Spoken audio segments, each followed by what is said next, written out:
Is good. All right. Thanks for reminding me, Susanna. Interrupt me anytime. And as I go through this too, Susanna, if you see anything that I'm missing, just jump in. So what I'm going to do is I'm going to share my screen with everybody. And if everybody wants to bring their cursor down to the bottom of the Zoom screen, you'll see a little bubble that says chat.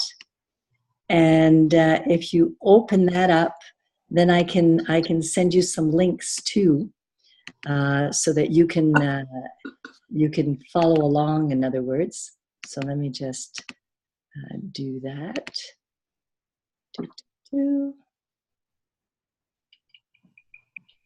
Okay, because I'm going to bring you to a couple of sites. So your key to everything is your Miche Montreal address.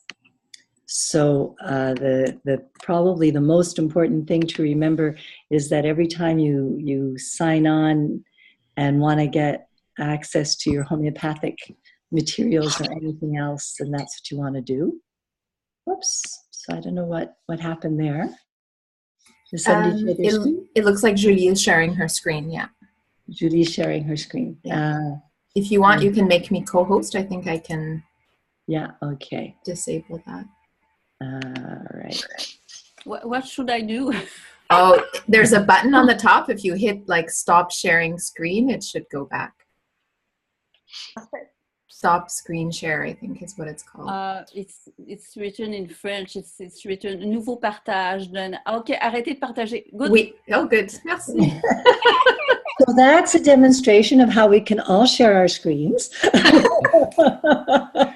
So if you have a case or whatever, you send me the case and I can share it, or you can share any document or anything that you want to, or even a film of the client or whatever. So that's pretty cool that we can all share our stuff, you know.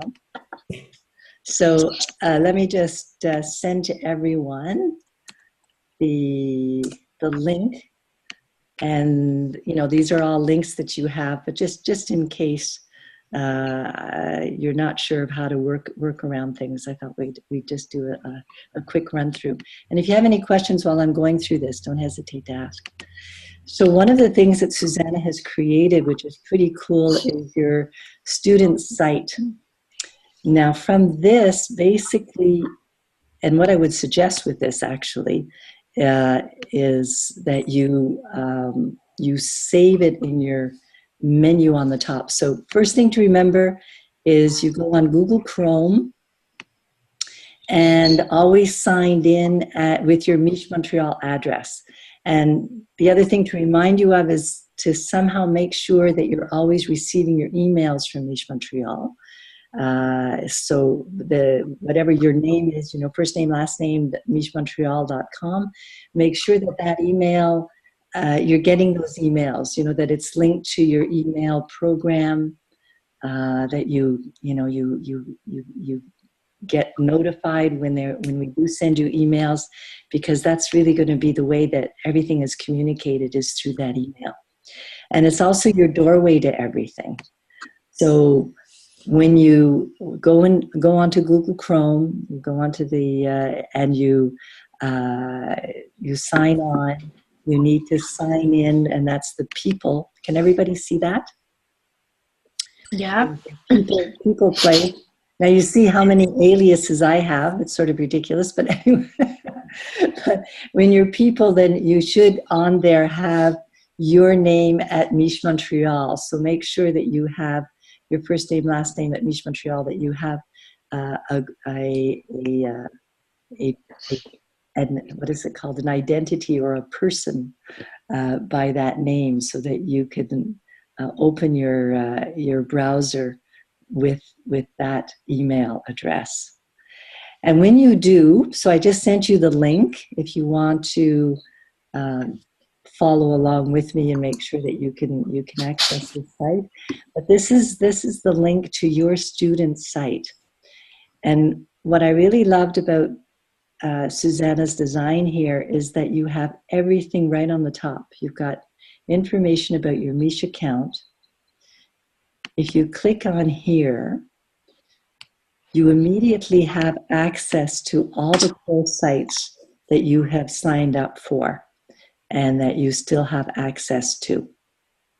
So all of you in CE have access to the resource site that we're going to look at in a couple of minutes. You have, oh, Joy, you had a question? Yeah, sorry to disrupt. I just can't find where you sent us the link. Okay, so in the chat, so if you go in the bottom of your Zoom screen and you go to chat Yeah. and you open the chat, do you see the link? No. No. No. Okay.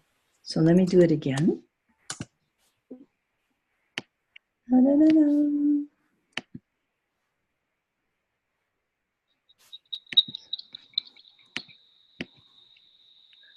Oh, that's funny. I'll try posting it. Yeah. I keep putting it into to everyone. Yeah. And Oh, there it is. Susanna posted it. Susanna has the magic touch. What can I say? Mm-hmm. Okay. Thanks for asking, Joy. Thank you. Now it's easier to follow. We'll go along with you. Well, sure. Yeah, exactly. Yeah. So you, but you also have the foundations of holistic practice. So in other words, all of the weekends and everything that we're teaching this year to the G4s, a lot of the new stuff, a lot of the all of the presentations and class recordings, the materials, everything are in that site. You also have access to the new Mich Materia and Pharmacopoeia site, which we have all new materials, a lot of soul information on some remedies that perhaps you don't have the soul information on, and how to really see the remedies at the source and fully, like, in other words, how to see some of even the physical rubrics and what they represent on a soul level for each one of the remedies. So Adam and I have, been working every week on creating new slideshows and audio visual recordings.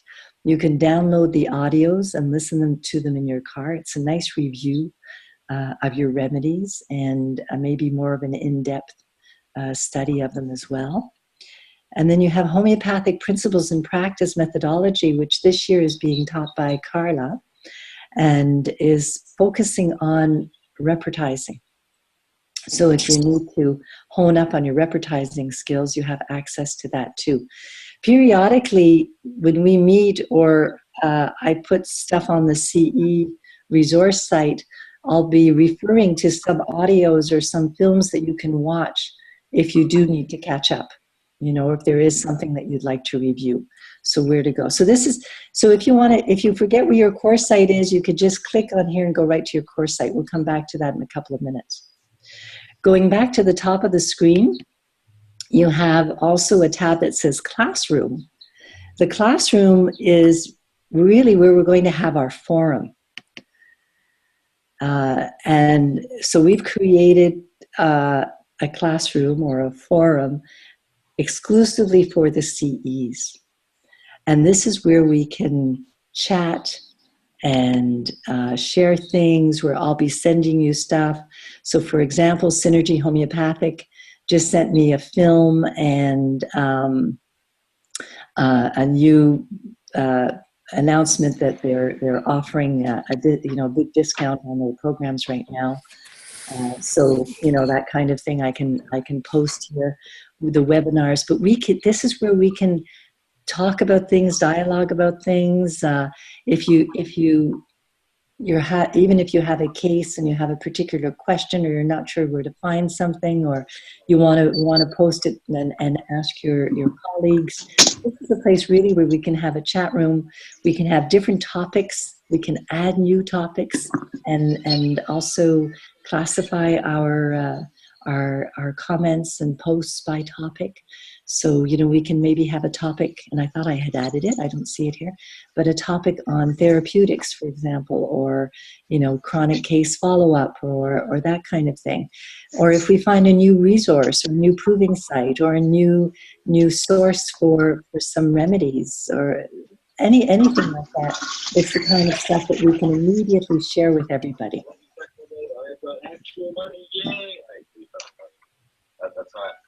Whoops, I think there's some music, some background sound there. Okay, so that's the classroom. So we'll be using that, and just to let you know that it's there, I've invited you all to it. You just have to join, and you can, like I say, we can communicate with each other, or you can communicate even just with one person. You have everybody's email. I should show you that too. There's a way that you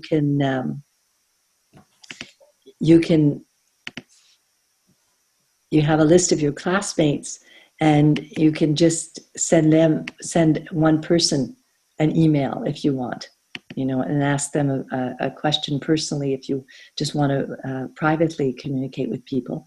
But we can also just publicly communicate and share with each other as well.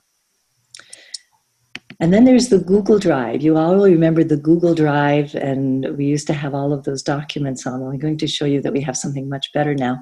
But the Google Drive is still useful. We've made 3 Google Drives. One that contains all of your, all of the files that you're going to see on the CE site, all of the Materia Medica, therapeutics, some of the Banerjee protocols. We have so much material. Anyway, I'll show that to you in a few moments. What's nice about this particular drive is because it has all of the materials on there, you can search for anything. And what it will pull up, it'll pull up all of the documents that contain something about that, what you searched for. So I just put the word fracture. Okay, so someone comes in with a fracture, and you go, oh yeah, I know symphytum, and what else are we supposed to use? Well, as soon as you put fracture, everywhere fracture is mentioned comes up as a document. So just to remind you that we talk about fractures in first aid, Ipecac, Ruta, Arnica, all of these remedies are used in different ways for fractures. So if you go to that document, you'll see why.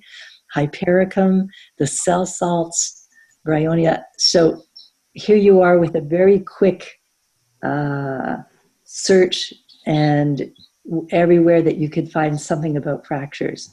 So the same thing with cancer, or GERD, or whatever you search. In seconds you have all of those documents coming up. So that's pretty. We thought that was pretty useful. I know I find it useful.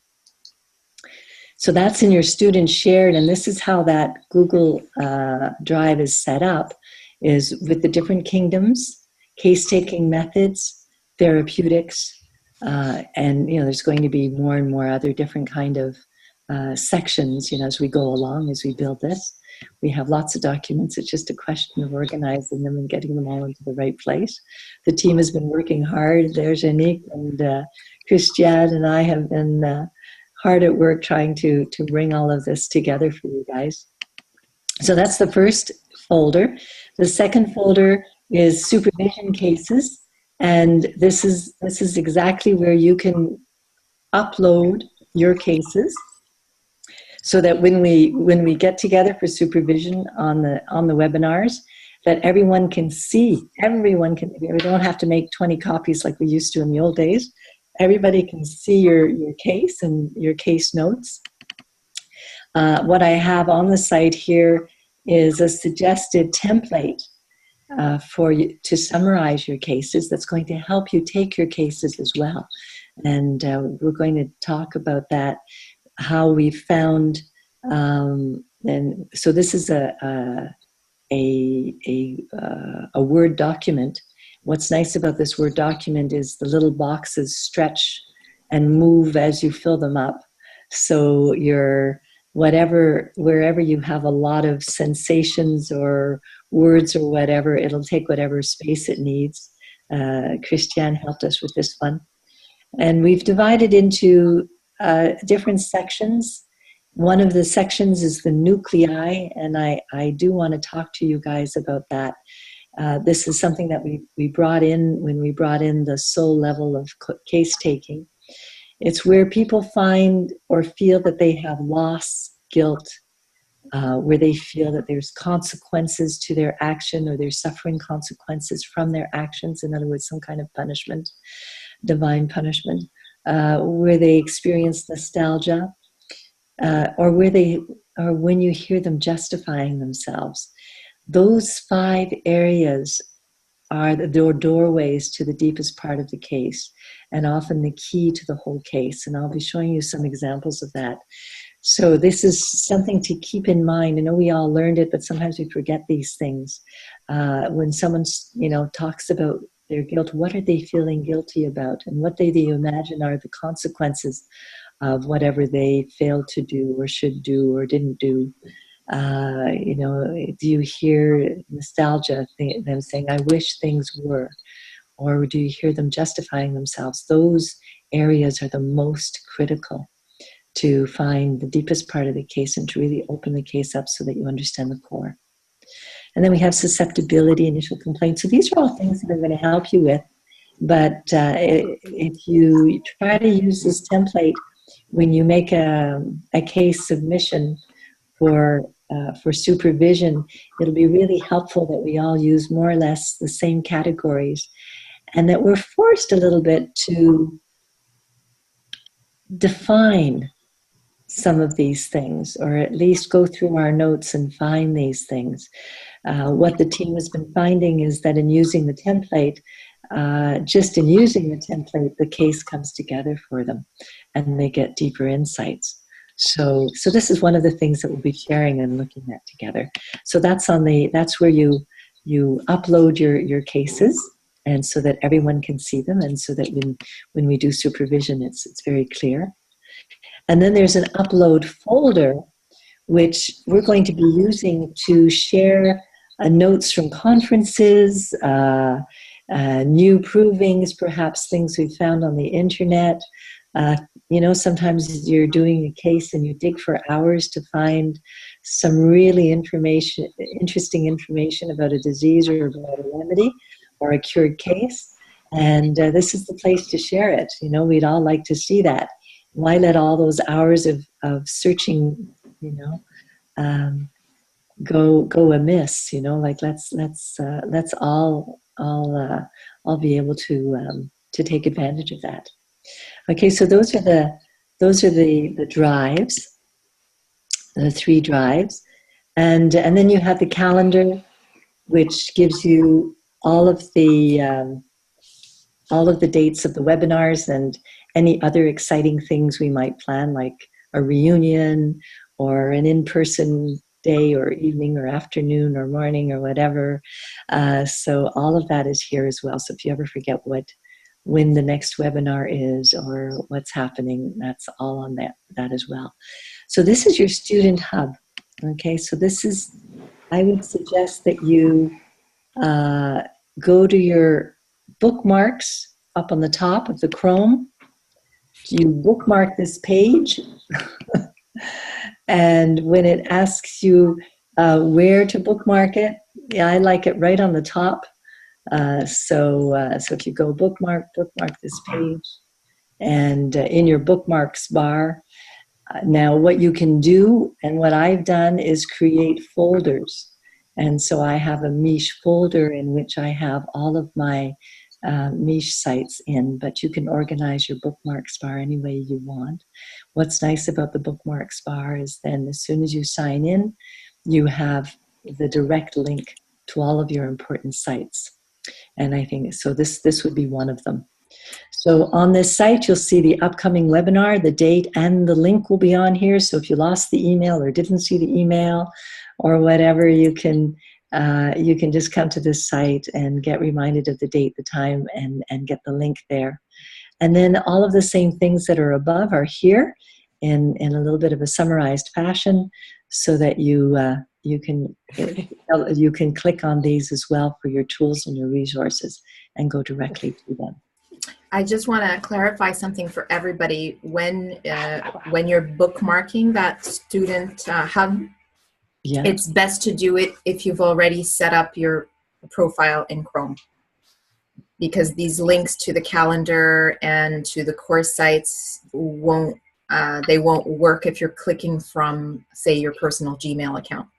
So no, it has to be, it has to be from your Miche Montreal account. Yeah, and I found a really quick like YouTube video that just goes through the whole process in a really easy way. So it'll simplify it if you haven't done that yet. It's under your Miche account, and it's just like a 10-minute video or something. Oh, great. Okay, yeah, under your Miche account, that's where Susanna puts all her little nuggets of her little gold mines of information on how to work that better. That's great. And the other place that there's tips as well as tips for your learning journey, just to reduce your study time, and we'll be putting tips in there so that you guys can make the most of the training we're giving you without wasting your time, and making the most of your time in finding out about the new stuff. So there we go. Okay, thank you, Susanna. All right. Okay, so now from here then, let's go to our course site. The course site that, is that where I wanted to go? Oh no, yeah, the classroom, we did the student shared. I'm just making sure I'm covering everything. Yeah, so let's go to the course site. And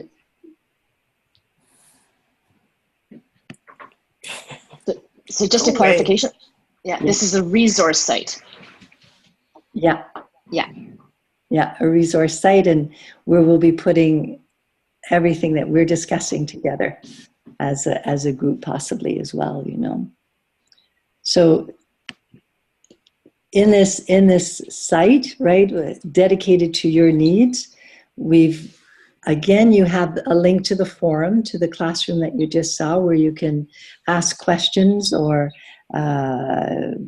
post things, whatever. You have a list of the webinars again, you have a link to the Google Drive, and you have the link to your student hub. So if you lose your doorway in one way, you have many other doorways in. And so anywhere where you are on any one of your sites, you can link into your other resources. So everything is here that you need, the calendar, when we're having our meetings, and of course, again, the links to the classroom, etc. So the course material, we've divided up into our charts, which are very often an overview of the process. So this is the NUMI dynamic case-taking process.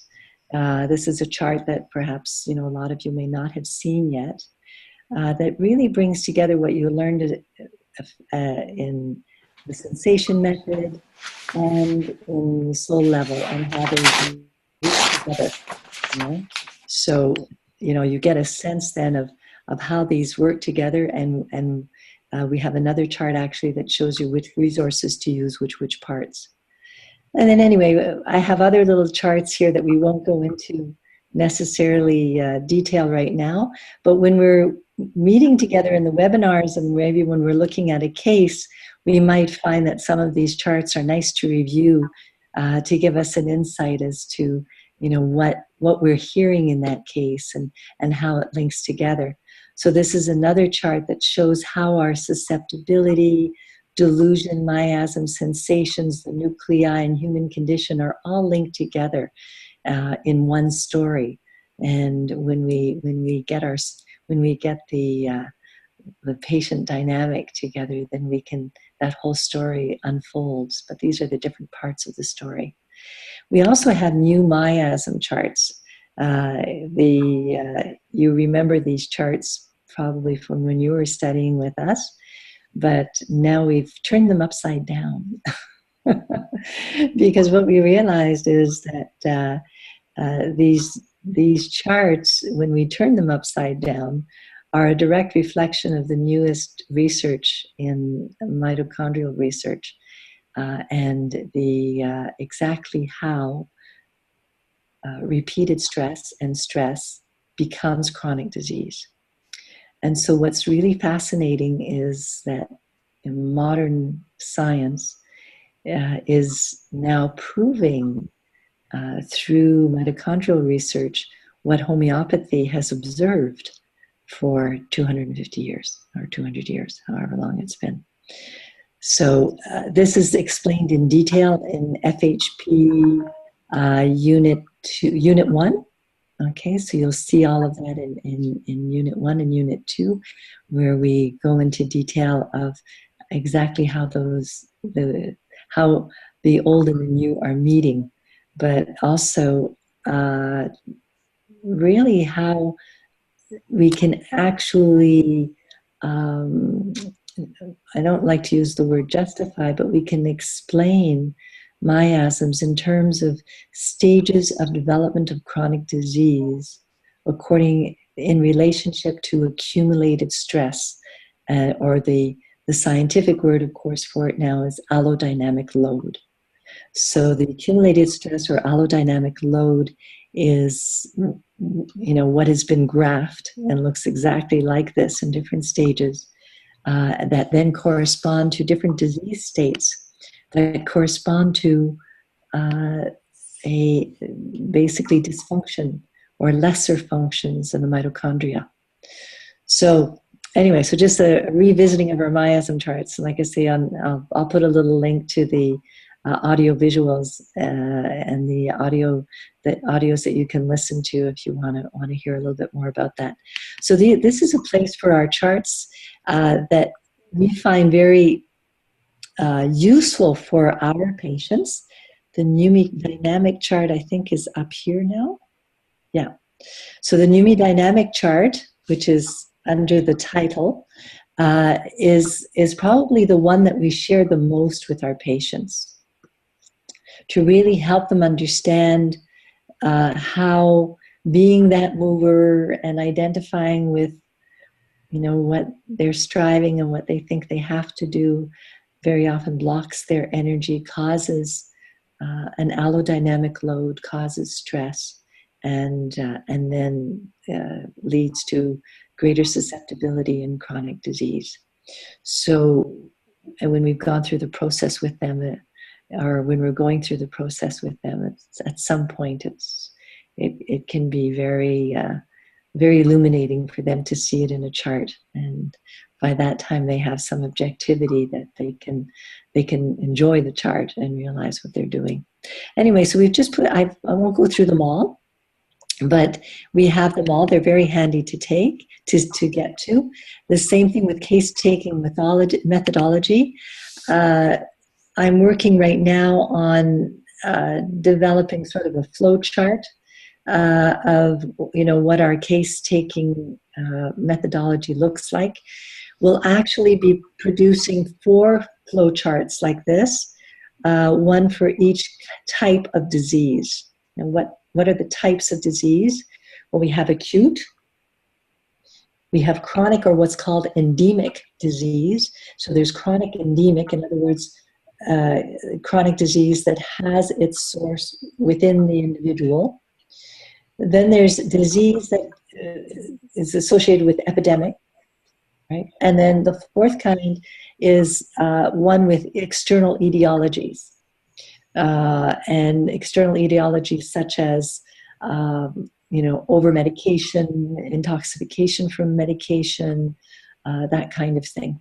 Okay, so we have 4 different types of disease which require 4 different ways of taking a case, and which end up with 4 different hierarchies of symptoms, where we put emphasis on which symptoms and which symptoms we would repertize, which symptoms become important in a case, depend on what kind of disease we're looking at. So this is the kind of thing that we can discuss too, as we go forward in our webinars together, if that's of interest to you. But I will always, whatever I'm developing or whatever I think might be of interest to you will be posted on this site. This site is a live site in the sense that all of the documents here are automatically updated as we update them. So they are in constant flux, if you like, but they're also, new material is always being added. And one of the things, of course, that is here too, that will probably be new for most of you, because we did it. Whoops, I guess I'm gonna have to request access. If this happens to you, please let us know. This one needs permission, obviously, in the forces form. We have a new forces form, and we've been finding it very, very useful in our case taking. So to actually use the forces with the patient and talk directly about their freedom of response, their level of optimism, their relationships, as well as their chief complaint, the energy level that they feel that they're operating at, and their sensations or sensitivity, etc., susceptibility. So we've reorganized. We've also changed improved the evaluation scheme on it. So it's a very powerful tool to use with your patients. Then we put the stuff on Yumi Dynamic Dialogue. There's the clinical case templates that you're all used to are there as well. The symptom criteria that I just talked to you about, you're going to see new documents there. And your supervision template for your cases to submit is there as well. Okay, so those are like sort of some of the background, case taking and big picture understanding documents. But then here comes the really interesting part. This is where we have all of the materia medica and the stuff that I'm sure in your practice you're going to be using a lot of and wanting to refer to on a regular basis. So the kingdom documents are one of those things that I always have I have these little pockets of files, saying, oh, I've got to add this to this document, I've got to add that to that document, and never get around to it. And anyway, so this year I've started doing that. At least we have all of our little tidbits are starting to get together on the same place on the drive. But I wanted to show you this document that I started working on sea creatures. So basically you have a differentiation, a remedy differentiation document on each one of the families or groups of animals. So there'll be one for the mollusks, the mammals, reptiles, amphibians, birds, and it's all here. You can so if you have a case, you think it's a bird case, you just go here, you click on birds, and you've got direct access to the document. For me, it's a quick and easy thing. This site is a site that you can always have open when you're doing your case taking. And usually we have access to the document this way. So what I want to do with the new format, and so I'll be updating these, and you'll see them being updated live all the time. That's why we wanted to give you a site where you could just go to the site and see what's new. You can just go to the site and be sure that you have the most up-to-date document and don't have to look through versions or anything. They'll always be posted right on the site. Is we're going to have a table of contents that, so in sea creatures, for example, you'll have the themes of all sea creatures of the sea period, keywords that you'll find in cases that can be like that. And we'll probably be following taxonomy as much as we can to go to the different families and groups. This thing is being a little bit hesitant here. Don't know why. So, for example, if I go, it doesn't want to do what I want to do. Is it because you have everything highlighted? It's not scrolling down, you mean? Maybe. There we go. Ah, thank you, Susanna. Sure. I didn't realize it was highlighted. Okay. So, what would I do without you, Susanna? Really? Okay, so if we go to the sponges, for example, we just have to click on that page. We go directly to the sponges. And what is important in the materia medica, or if we want to talk specifically about kingdom documents, is that when we talk about a specific species or group of remedies, we want to know what makes them unique. So a lot of, you can go on Wikipedia or you can, watch Discovery or whatever and find out a lot of different defense strategies or characteristics about an animal that aren't necessarily unique to that animal, aren't necessarily unique to the proving of that remedy. And that's what's really important. That's what we're trying to bring out in these documents, is not just everything that you can get on Wikipedia, but what is most crucial to match core with core, to match what is unique in your patient to what is unique in the remedy, because that's really what it comes down to, is what makes that remedy unique. What gives it its individualization? What makes it different from every other remedy out there is exactly what you have to match to your patient. Okay, what is different in your patient? What makes your patient unique? Okay, so that's the kind of information that you'll find here. What are the unique characteristics of sponges? Not just the general characteristics, but the ones that no other animal has. Okay, that if you need to cover something in your case and you see it here, then you know that it has to be a sponge because that is unique to a sponge. Okay, so we'll be using examples for this, but hopefully you're understanding. So then we have the themes, and then we have the sensation area. What is the sensation that you're going to hear? What kind of sensation language are you going to hear from a patient? So this is described, so the theme, for example, of no structure, and then what you have in italics is the words that the patient might use that correspond to the sensation in the sponge. So the expression of having no form, of being formless, of having no structure. When you have someone who's not able to explain why or how, they get lost in even their own process, where it's hard for them to make sense or to put things into a logical order. In other words, there's no structure even within their own sense of self, even when in their own expression of their sense of self. They're irresolute and unable to give out an adult description of themselves. Okay, there's a naiveness as well. So a very naive and almost someone who seems to be unable to really get in touch with themselves in a logical way or in an in-depth way, as if they're still learning who they are. So there's an awkwardness there.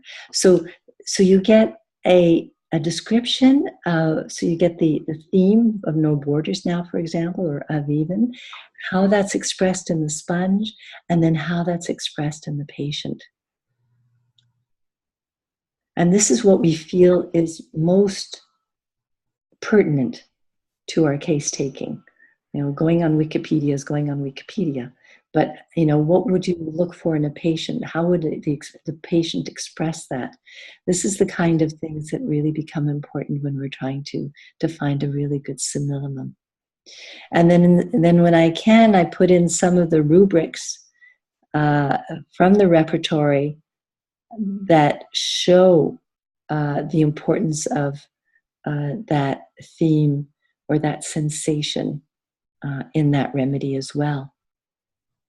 And so you have a small description of what it is in the sponge. The italics is what the patient's experience is, and then the rubrics that you would be able to find that correspond to that sensation. Okay, so these are the sponge sensations that are unique to the sponge, and again, how they would be expressed in a case. All right, so some other themes. And then at the bottom here, you have a list of the remedies. And what we're trying to do with the list of the remedies is also telling you where you can buy them. I don't know how often it's happened to you, but you get this great case, you find the fantastic remedy, and then you spend 3 hours trying to find where you can buy it. if it's available at all. So, if you've gone through that search and found something that's rare or whatever, then you can plop it on here or let us know so that we can put it in the document. Ainsworth Remedia. There's also a German company, Apotheke Enfragen. I'm going to destroy that with my poor German. Another place is Freeman's, that we've found quite a few of the remedies as well. So anyway, so just to let you know that that kind of information will be there. If we have interesting proving information too, we can add that. But so this is the kind of document that we want to put in the Materia Medica resources, and where we can all contribute, and you don't have to, if you find something, like I say, you can just upload it to the Google Drive, in the upload section with whatever you find interesting, and then we can synthesize and bring it all together and add it to the documents that are on this site. So that's just the animal kingdom. We put the nosodes, the Zarcodes in there, and all of the other information that we've gathered so far. Like I said, it's a work in progress. The plant kingdom as well. I've been delving into Scholten's plant theory and writing quite a number of documents about that. I'm actually at the place where I'm finding it quite easy to navigate that map, and finding that it's quite easy to apply the way that we take a case to the map that Scholten has made. That basically, when we do our striving or the ideal or goal of the person, their condition of existence, their delusion and sensation and miasm, we can basically find the remedy quite easily. So we can talk about that too. Anyway, and this is a document in progress, but I'm trying to fill out and make it as simple as possible. There's a lot of different people making different maps and making different contributions. All of the contributions are wonderful and important, but the challenge as a homeopath is, how do I integrate that contribution into the way I work, into the way that I take my cases, into the way, how can I use my global understanding of the patient, or my distillation of the dynamic of the patient, and use this map in a helpful way. Recently, just this last weekend, Michael Yakir came to Montreal, and Christiane helped organize that and was running that show. Jennifer was there as well. We had a couple of discussions this afternoon. Jennifer, of course, with her in-depth understanding and wonderful in-depth feeling of plants, had a lot to talk about as far as what she was seeing as the correspondence between the Scholten way of looking at plants and Yakir's. And so we've started talking about, how would we apply our cases there as well. So looking at Yakir's contribution as well. And Sankaran and his group, aren't sitting on their hands. I just recently came across a couple of new books and a lot of new documentation on new plant families, additional plant families and their sensations. So I have quite a lot of work to do here in the plant families. Probably the plants are the ones that are the least accessible through the sensation method. And so it's been long overdue that has been expanded, but they've done a very good job. So I'm eager to share the new sensation information with you as well, which then becomes very easy to tag into your way of working. And also met two new groups in Europe that work on the soul level and have an extensive materia medica as well that we can add to the Lutan. And the Lutan has recently apparently been finally translated to English, so we also have that as a resource. Anyway, it's, it's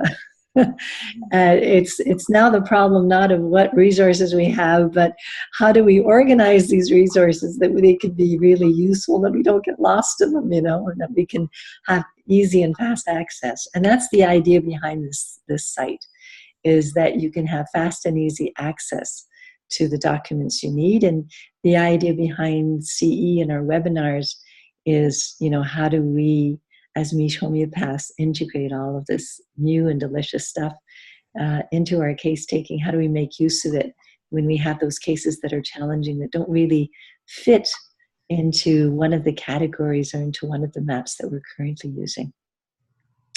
Now, there's a few things here that we might not have shared with all groups. Gemstones, actinides, lanthanides, imponderables, so as well as organic compounds. I'm not too sure, what we shared with whom at this point. So that's why it's all here, so that you do have access to all of those as well. And last but not least, a whole section on therapeutics. So your cell salts, first aid. So we'll always have a little update on the latest flu remedies, on the latest flu, if there's an epidemic going around. This is the site that you'll find that information on. So, whatever you find on other sites or from other homeopaths, let us know so that we can post it here. We would post it on the classroom, let everyone know, and then station it onto one of these pages so that we all have access to it. And there's your pediatrics book, which Adam, whose wife is expecting, and so there'll be another little Miche baby coming very soon, has decided to redo the pediatrics and add a whole bunch of stuff. I wonder why. Anyway, so he's going to be working hard on that.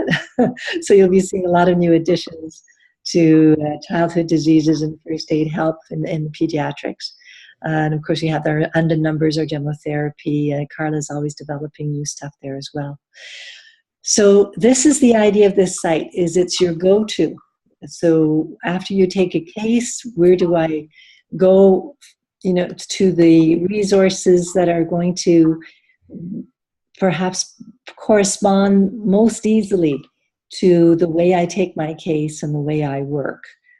That's the idea of all of these documents, and that they all be there for you, and that we continue to build on this. It's a work in progress, and I think it always will be, and probably way after my death, I hope.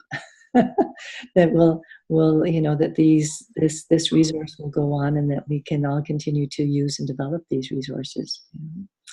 Leanne?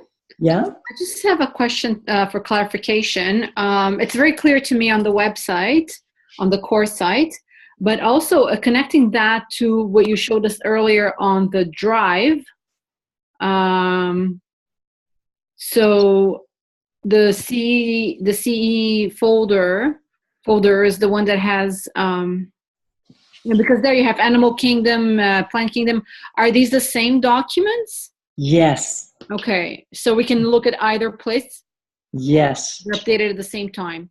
Exactly. Okay, and my other question is regarding our older folder of Miche Training, which is one that I've been using up until now, where we have all the MMMs and all that. Is that integrated into the new stuff, or we go back? Because, for example, on the Miche Training folder from G3, we also have Kingdom documents, which I think are the older versions of those.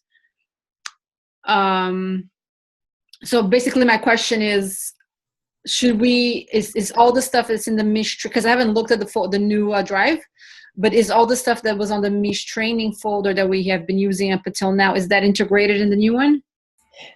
It's on its way to be. Okay, so that's the goal. I think we have to do a final verification to make sure that everything is there. Okay, but that's where it's going. So eventually it will all be either on the website or on the drive. So the idea is that, we had to reconfigure our multiple Google Drives so that we have one master document that when we upgrade and correct that one master document, that it gets upgraded on all our sites, Okay. including this one.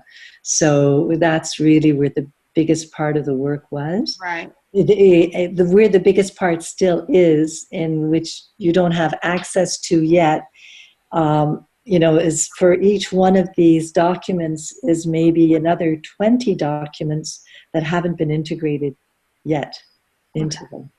So, as a CE thing, the idea would be is if you have, let's say an insect case, or a butterfly case, or something that you think might be in the insect family, you let us know, post it on the classroom, and we can share some of those resources with you. We don't want to do it right away because it'd be too messy.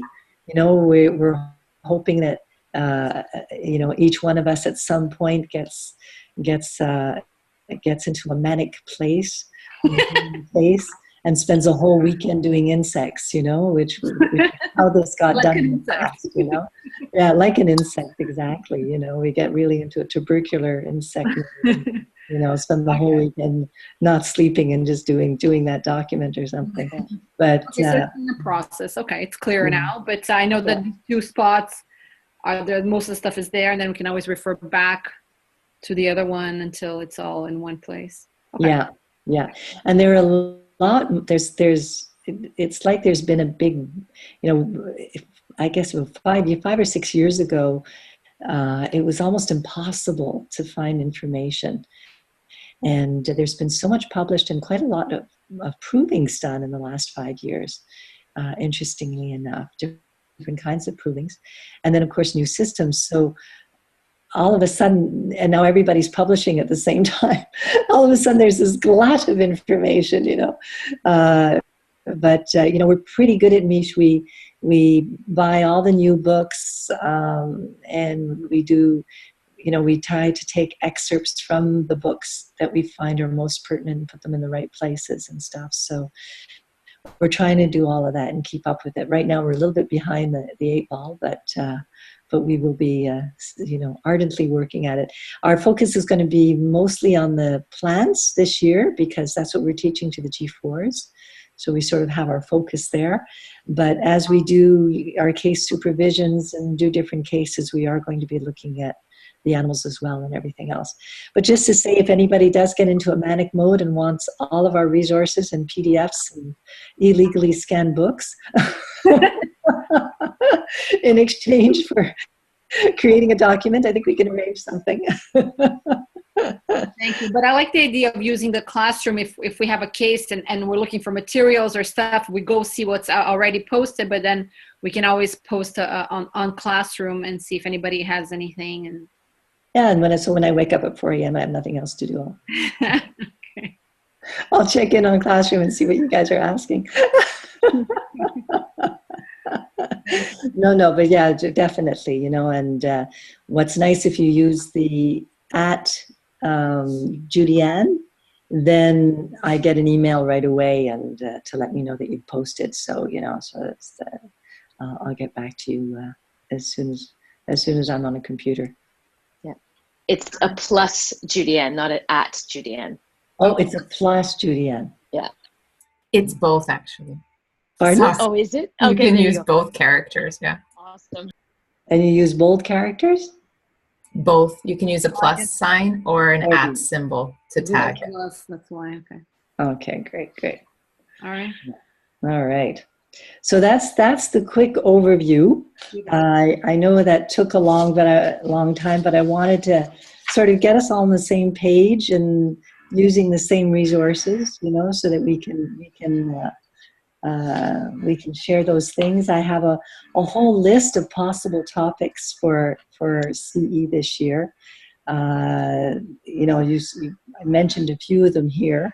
To me, case supervision always takes precedent over everything else because with a case, I can always bring in new teaching. I can, within the parameters of the case or, our examination, discussion of the case, you know, I can point you to new documents or share new stuff with you. So that's always my preferred way of teaching in continuing education, you know, is with your cases. But, you know, we can certainly fill up the time with lots of other stuff. One of the things that I will be showing you as we do your cases is that I've had for many years Vital Quest. That's a program created in India by the Sensation Group, and it's quite a fascinating program. That's where all of the new sensation language is. It's a fascinating program. I'm still evaluating it, but I thought it would be fun periodically. I might pull that program out and show you how it works, and we'll all see together how useful it is or not. It's the new synergy approach by Rajan, where he's trying to bring in all of the different ways of seeing a case together in one. It's quite an interesting program, and there's been a lot of updates made to both the McRepertory, which is now called Synergy, and Radar. And it seems like every homeopath has his or her own repertory. So Yakir has hers, and Skolton has his, and Jeremy Scher has the Q-Rep, and Massimo has his. Anyway, it's quite a challenge just to use all of those repertories. I have quite a few of them, and I can show them to you as well. So, but if you're at any point thinking of investing in a software package, you know, and you'd like to, you know a little bit more or see what they are, I think that's something that we can organize as well.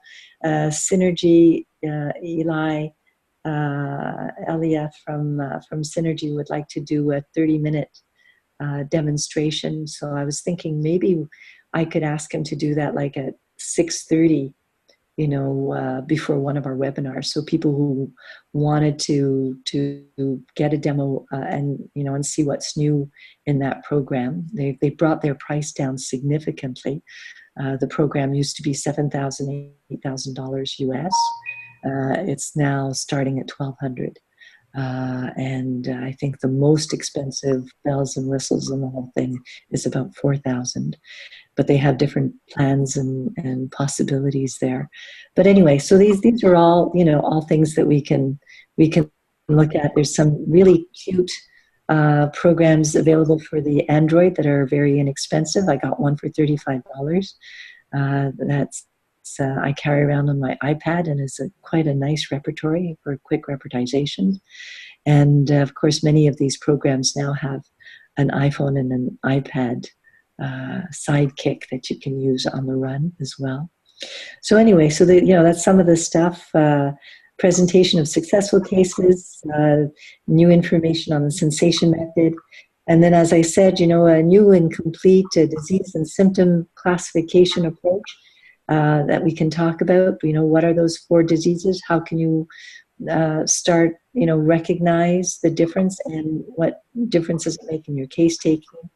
But that might come up with our case supervision as well. And then if at any time you guys would like a specific webinar with Carla when she's here in Montreal, I can let you know when she's here. And if you have some chronic cases that you'd like to run by Carla, you know, then be happy to let her take over one of the webinars, you know.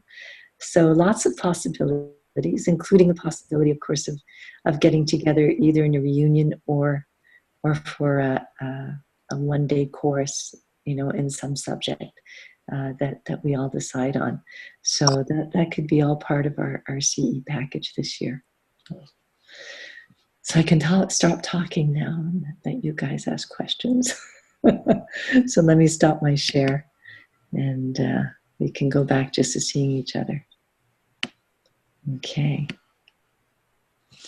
All right. So any questions, comments about yeah, Joy, go for it. I hope it's helpful for everyone, but I'm just familiarizing myself with everything and the places where they are. So I see now. I like the course, the continuing education course site. And I see that also, so my next question is about the audio stuff. So we have in the resources, we have recordings of audios, videos, and narrated slideshows, right? And then when I click on that, it's by course. So basically, I just want to know, these are, because what I'm sorry if I'm not making much sense, but what I'm a little bit confused about is what courses out there. So these are courses these are CE courses? Yes, or so these in your CE package, when you go to your hub and you scroll down, you'll see that in your CE package, you have the new Materia Medica course that we're giving right now, and the new course that Carla is creating on repertorization that we're giving right now, HPPM. So you have access to that one, and you have access to the Materia Medica and all of the recordings that are there. And the other course, of course, is Foundations of Holistic Practice, which is the recordings and the teachings from the weekends.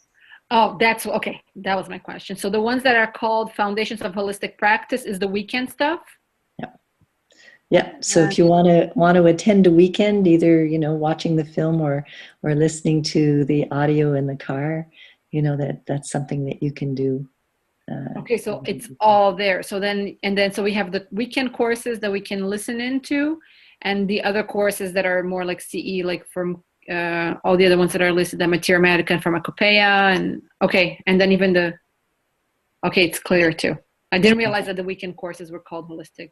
Okay.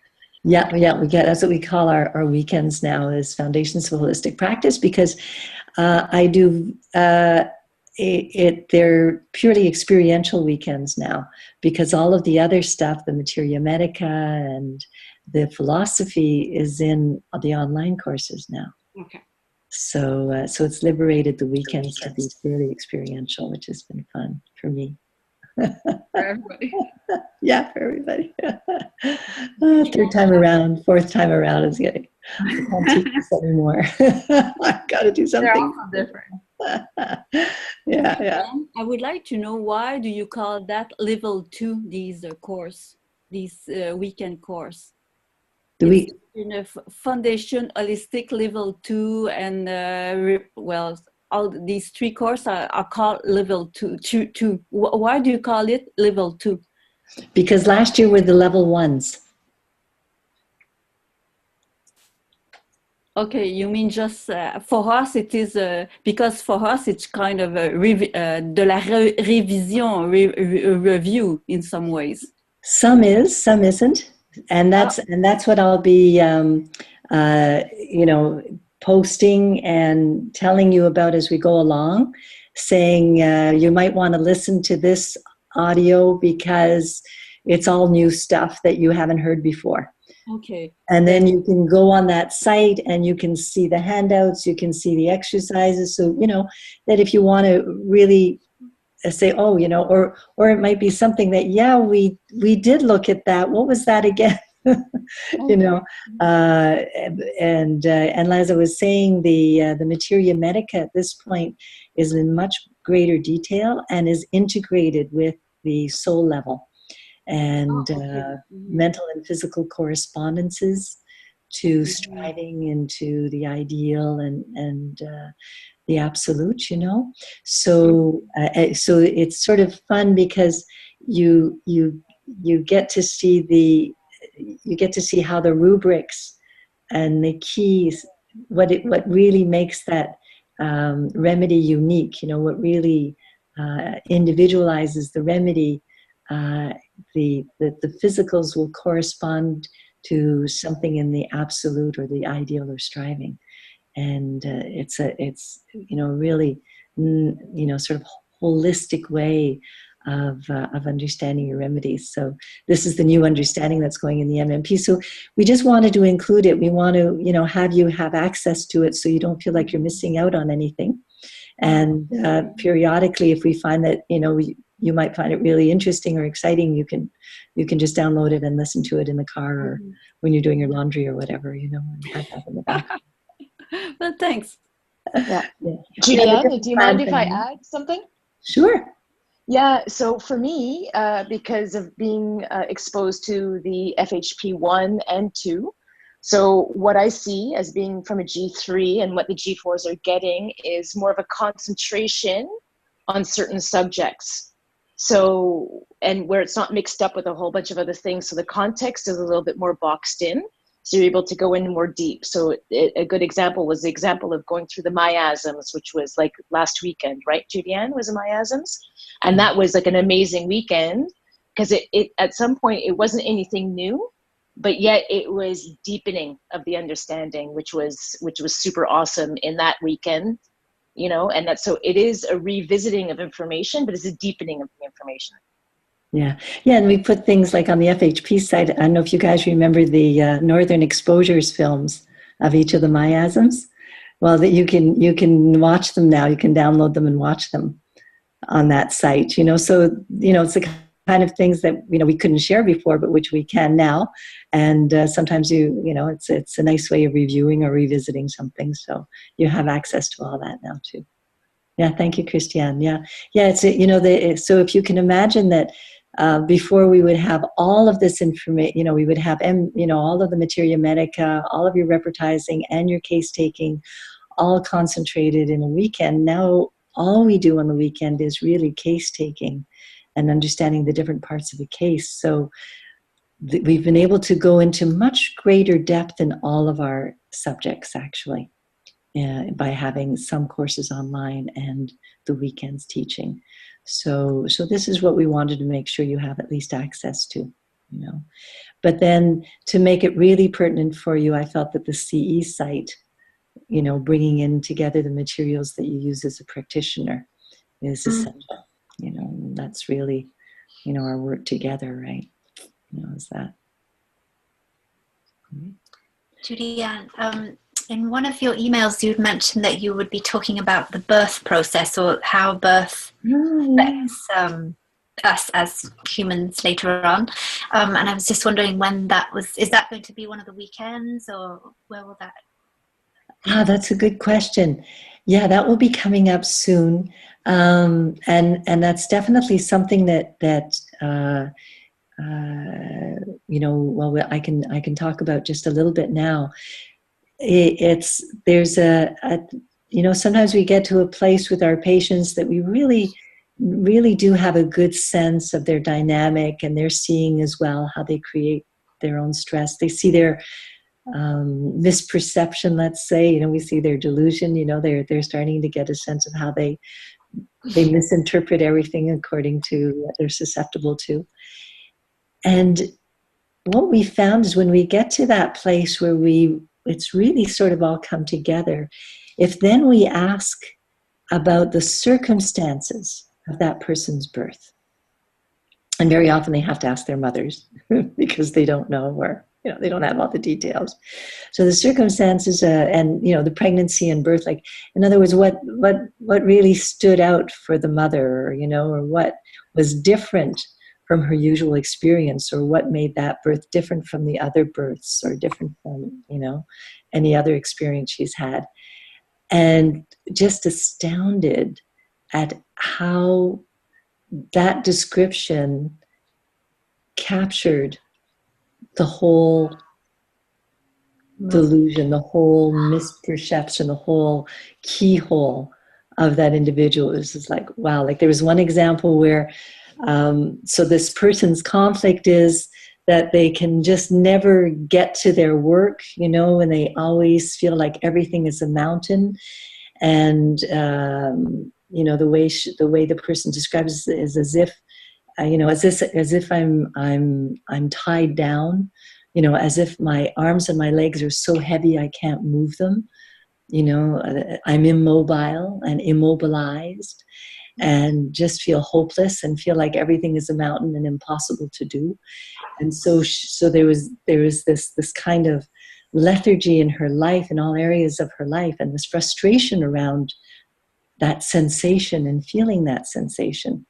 Anyway, so, you know, we had distilled all of that and how it expressed in her relationship, everything, and it was really global. And anyway, and then asked about her birth, which she didn't know, so she texted her mom, you know. And her mom texts back. She said, well, she said, and the person in question said, you know, it's interesting. My mother is a very positive person and never talks about anything negative, you know, and whatever. So the mother texted back and she said, actually, she said it was a very difficult, perhaps the most challenging time that I can remember in my life. It was very difficult. She says when I went into labor, they tied down my hands and my feet so that I couldn't move. And then they strapped me down, and I couldn't even push. I was totally incapable. I was like, and so she says I was unable to move. And she said I realized at one point that this was just bigger than I am, that it was impossible to do, and I just gave up and I just wanted out of there. And I asked them to, numb me or put me out or do whatever they wanted. And what the patient in her conflict of not being able to do anything in this lethargy is that she goes into this state of just wanting to numb out. So it was like, wow, yeah. So I have about a dozen stories like that by now, and just finding that, very interesting, very telling, and just for us to come to a place of self-acceptance and compassion when we realize that this is the energy with which we were born. It's not what we've chosen or what we're not doing or what was done to us, but this is the energy with which we were born. This is the keyhole through which we experience life. And, it's not something that happens by choice. It just is what it is.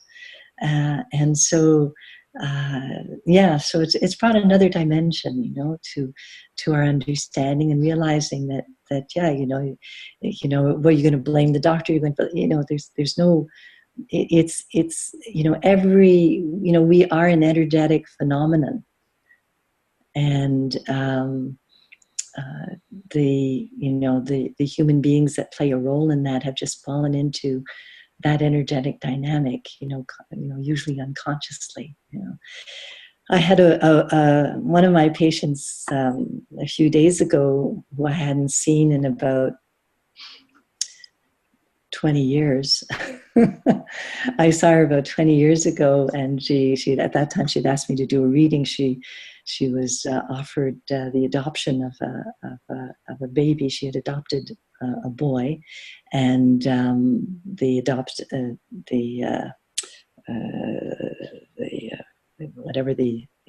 adoption, what is it called? Agency called her and said, we have the boy's baby brother. And, would you accept to adopt the baby brother? And she came for a reading, and I did a reading, and I was in a really difficult place because it was a very horrible reading. And at the time I told her, I said, I have to tell you what I see. And I said, it's going to be a very difficult time.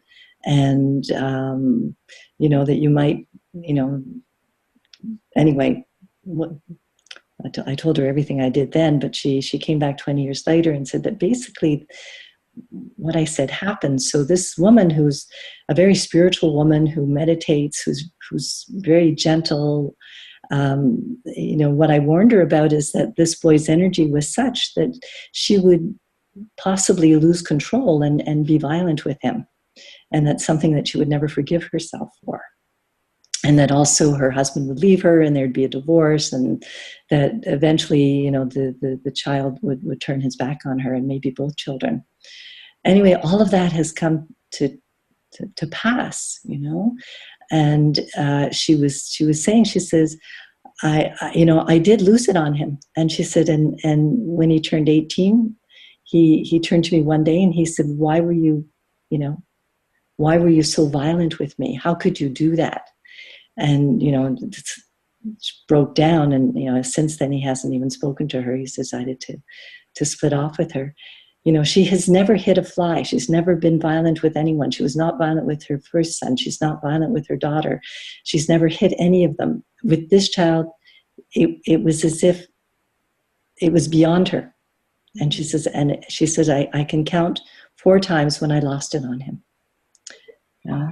And, you know, but she says, the only thing that has kept me sane and with any kind of, you know, salvation was remembering that you had actually said that in the reading, you know. So that, you know, that pre-warning. And she said, even though I had that pre-warning, she says, in those moments, she says, I, you know, completely lost consciousness about that. And this is a very, very conscious, very self-aware, very, you know, diligent human being. So it's, you know, it's recognizing ourselves as energetic phenomenon, recognizing each one of us, you know, carries with us, you know, a karmic movement, and you know, and it's not our fault. And sometimes we do things that we might regret for our whole lives, but also realize that at that moment there was a choicelessness, or there was, you know, an impulse that was bigger than us, bigger than our own will. You know, so anyway, so just so this is the kind of thing that's being revealed, and more so now with these, you know, moments of birth, you know. It's so exciting. I mean, I've always sort of thought that there was some connection or some big, something very telling at birth, and I've witnessed a lot of births, but there's a film, it's a bit pop psyche, but it's based on that notion that at birth we can sort of see a lot of the character, or we can almost from there see certain things that will unfold later on in terms of a person's movement, I guess. Right. And it's called What Babies Want. So if you find it, it is a bit pop, but it's the same notion. Wow. Yeah. Cool. Okay, What Babies Want. We'll take note of that for sure. One of the things, just on the same note there, because we brought the subject up, as when I was in Belgium, I got to see the son of Eugenio Candegabe, a very famous South American homeopath. And so his son's, you know, second or even third generation medical homeopath, was trying to find out how or what we could use that was essential about the person in order to find their core remedy. And 7 years of looking at the most successful cases and trying to see, you know, what algorithm they could come to.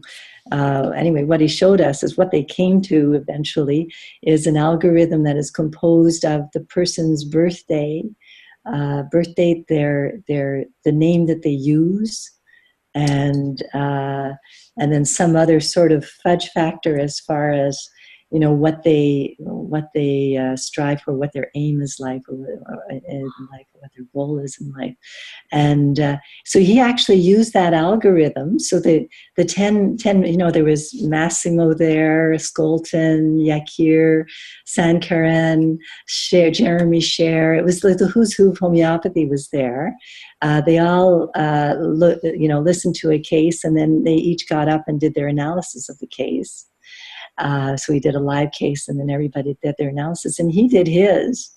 And it was quite surprising that, you know, it's, again, you know, like any kind of repertising or matching, you know, you always have a group of remedies. But within that group were, you know, a few of the remedies that the master homeopaths had come through in other means, you know. Wow. So, yeah, so it's still unfolding.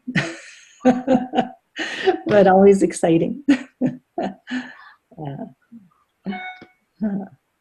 Oh yeah, so thanks for asking that question. But yeah, it's an interesting part of what we do, because we work energetically. Yeah. Yeah. Also, I forget what it was. Something you sent to us. Also, it might have been in that same email. About potency, or at least repetition of the 200K. Oh, yes. Okay, yeah, thanks for bringing that up, Terry. Yeah, so, you know, the way we taught you was always to start with the 200K. as a test dose, especially the first time you give homeopathy. Well, I'm happy to report that of the 10 master homeopaths who were in Belgium, they almost all agreed on that way of proceeding. So, they said that that's really the safest and best way, that periodically, in some cases where perhaps it's a psychiatric case or something like that, that they might go higher right away, but that very often, the best way is to start with the 200. But, what's come out and what I've noticed as well is when there is a maintaining cause. So, for example, let's say a mother with an autistic child. Okay, that really is a very, very stressful situation, right? And that's the mother's, let's say, source of stress or greatest source of stress. And from that stress, studies have shown actually that Martin will be publishing a study shortly on mothers of autistic children and what happens to their mitochondria. And the difference between the mothers whose mitochondria suffer and develop chronic disease and the mothers who don't. Anyway, so there's a direct link there to that kind of stress, and very often what then becomes susceptibility in the development of a chronic disease. It's a very stressful situation. Anyway, in a case like that where there's a constant maintaining cause, that the core remedy, when it's found, needs to be repeated. And to find out, is it once a month? Is it once a week? So we don't necessarily go into higher dilutions. We stay with the same dilution when we found a dilution that works best, but that we are also open to repeating it. And the repetitions can be as much as 2 or 3 or 4 times a week, if there's moments of crisis. So looking at maintaining causes, looking at some chronic conditions too, where the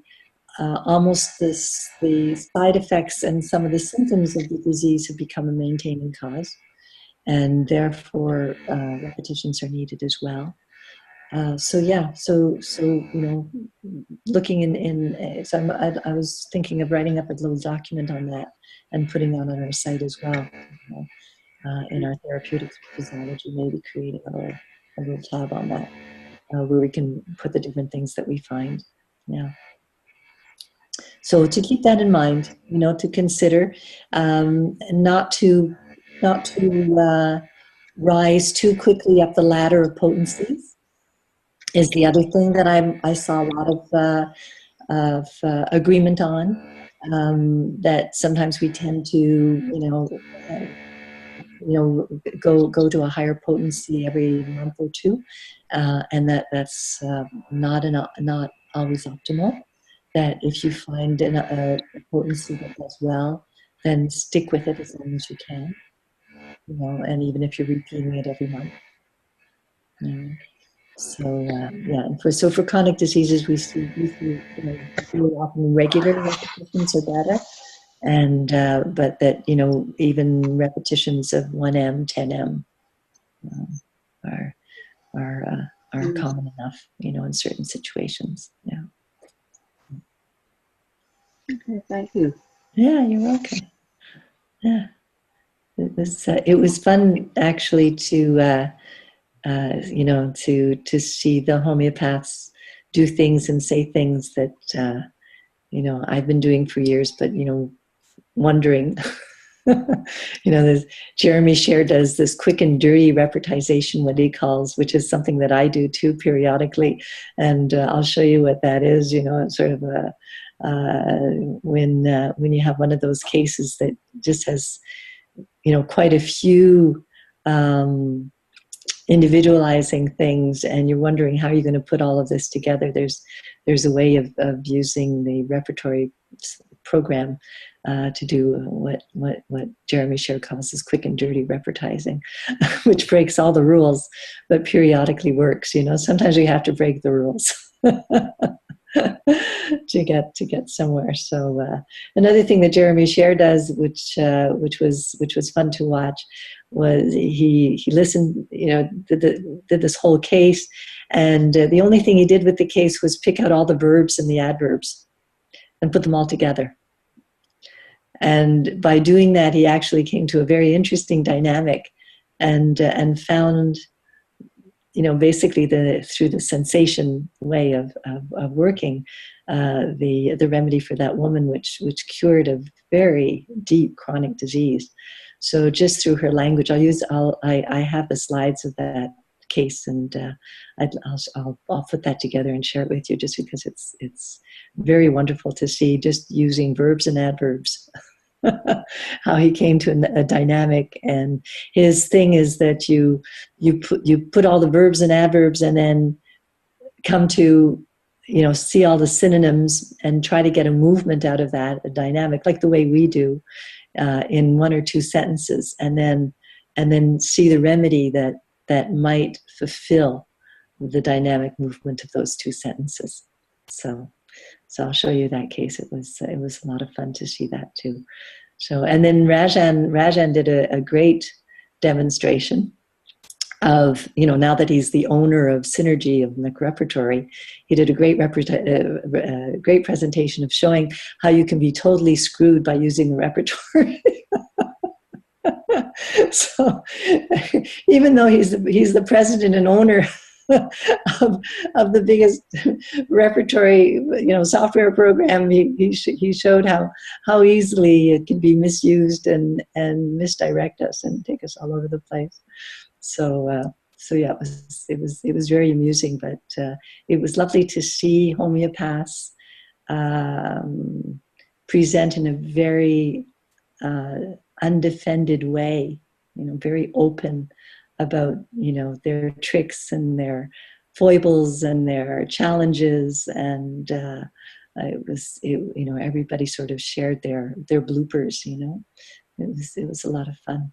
It was good to see. It was a great atmosphere.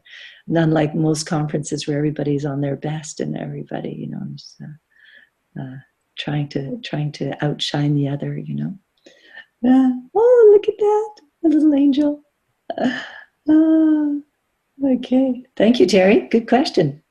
Any other questions?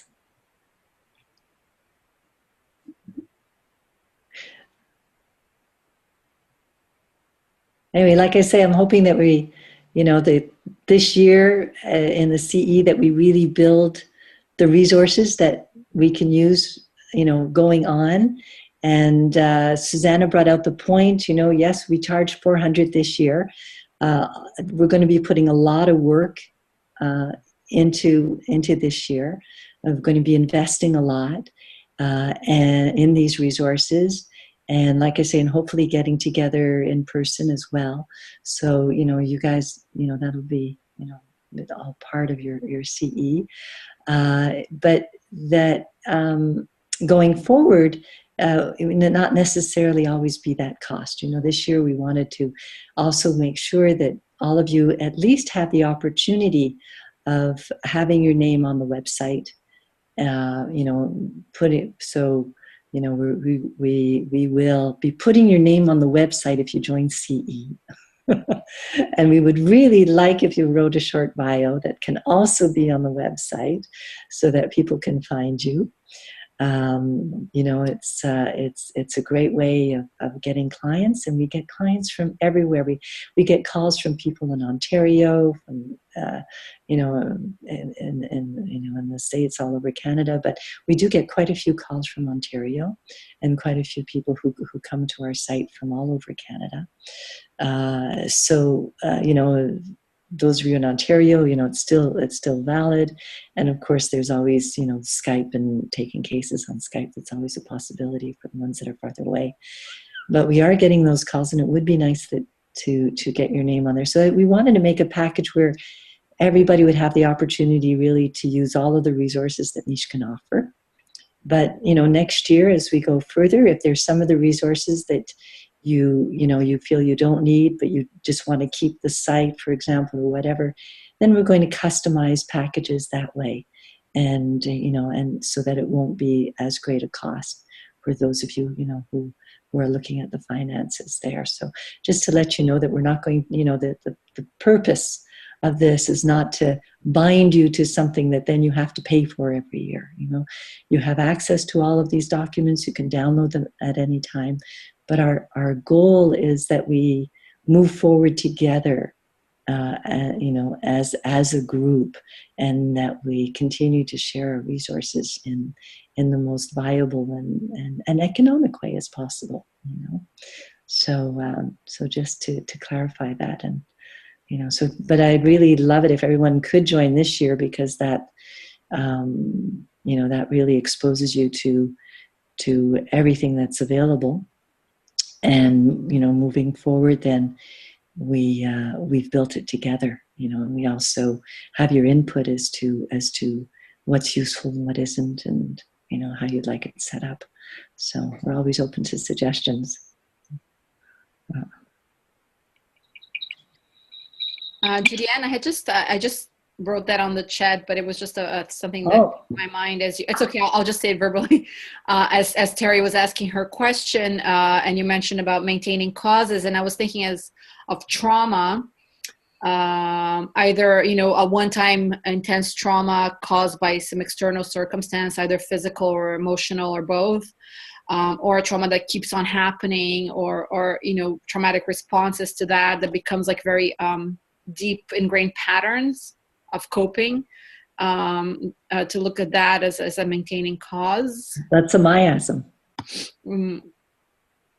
That's a miasm in the sense, if it becomes a habitual way of responding, mm-hmm. then it's a miasm. Mm-hmm. Now, if someone is in an abusive relationship, or a child that's, let's say in a home that's, very violent, or, a situation where the person has no choice but to be subject to, certain kinds of trauma or abuse, then that would be a maintaining cause. But if there is any way, possible human way, if the person is old enough and mature enough to be able to get out of that an abusive situation, then we can't really call it a maintaining cause. There's something in that individual that is stopping them from changing or leaving that situation, So we have to look at, what they're addicted to there, or what that's fulfilling for them on some unconscious level, or in their misperception that, in that energetic movement, So we can't put all of trauma into one box, is what I'm saying. And you sort of did with your sentence there. So I meant, I think I didn't mean in the traumatic, abusive relationships where there's an ongoing trauma and people stay in for whatever. I understand that, but either it could be, people who see very difficult situations, like first responders, or people who are in high stress environments. I guess it will have some miasmatic flavor to it, but it's a trauma that let's say a police officer, witnessing a crime and then developing.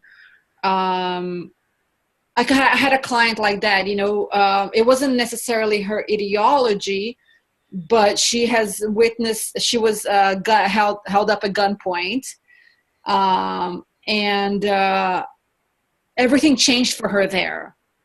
And I'm trying to uncover, but I find that she's so rigid about, the way that she dealt with it. And I don't think I went very far with her, to be honest, but I sense that trauma, it's there, and it's affecting, the movement, and it's affecting. Yeah. So one of the cases that was presented, so it's really fresh in my mind, was a fellow who worked as the people who disactivate the landmines, in Bosnia. And he described a number of the different situations and things that he was subject to and observed and saw and lived through. I mean, I don't know even if the word horror covers it, and it was day after day after day for a number of years. And when he finally came back, yes, he was traumatized. Now, so this, for quite a few years, and he was in disability, everything from, flashbacks to complete insomnia, mental, emotional problems, violence, everything, Now, he was very successfully treated with a single remedy. Mm-hmm. And that was multiple traumas and horrors that I can't even repeat, So, so the possibility is there. If someone has had, a traumatic experience, the possibility of energetically, redressing what has gone off with the right remedy is very, very possible. That's encouraging. Yeah. So it's not a maintaining cause in that case. Mm-hmm. But that doesn't mean that we give one dose and we wait 6 months either. It's really important in these kinds of cases that we stay in close contact with the patient for the first month. And there's no reason why you should not meet with the patient more than once a month, especially in the first month. So if someone comes to you with something that is, very deep and very problematic, then you should be suggesting that you get together, even if it's just for half an hour, or that you at least have a phone contact for 15 minutes every week, Mm-hmm. There's many different ways of staying in contact, and you just, you make that as part of a package or whatever, that, I'll give you once I give you the remedy, that we want to see how you're doing on it, and you just keep close contact with the patient so that you get a sense of when, of whether it's the right potency, of whether you need to repeat it or not, Yeah. So. Okay. Yeah. So don't. I find too often people say, "Oh, see you next month," and that's not always appropriate. That's not always appropriate. It's in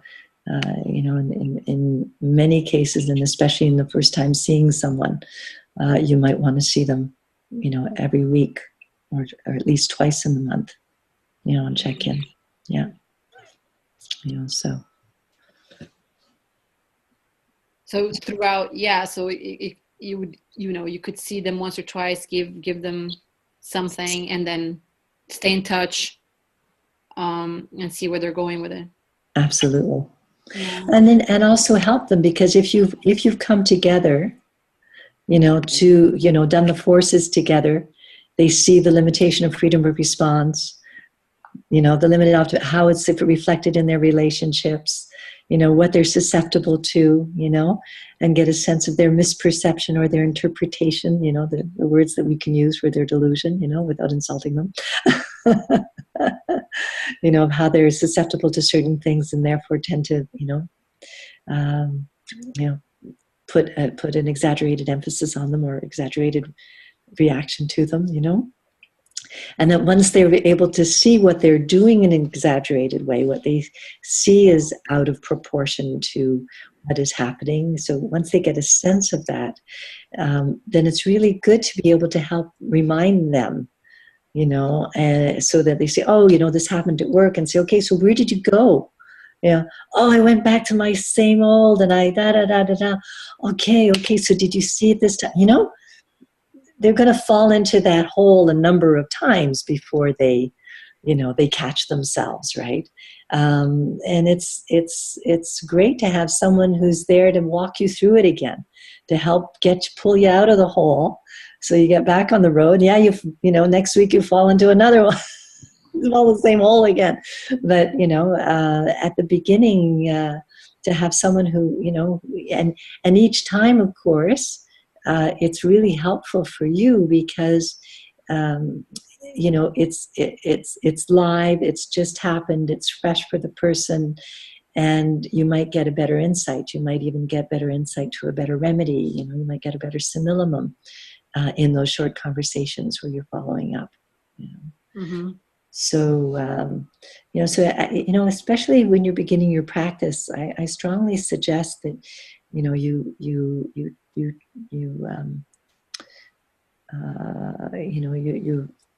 try to offer a package of 3 visits or 4 visits, and determine whether they're 15 minutes long or 30 minutes long and how often they are. But, and even if it's at a bit of a reduced price than your usual price, but then you're more sure of those, where we have our best opportunity, is in the first few minutes of the intake, where the person is probably telling us the most, and and in that the first few sessions that we have with them.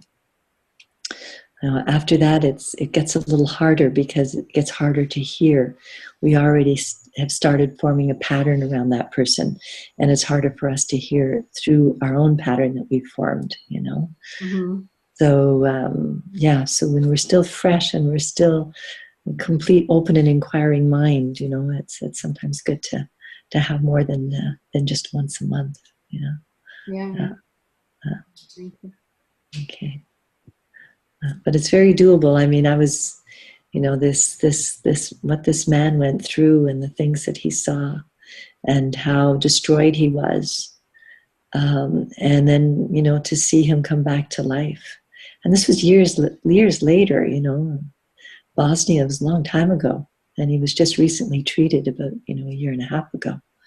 So, it was years after the fact. And, it was really, really beautiful to see someone come alive again. Mm-hmm. It was really a ghost of himself, Yeah. So it's nice to bring souls back.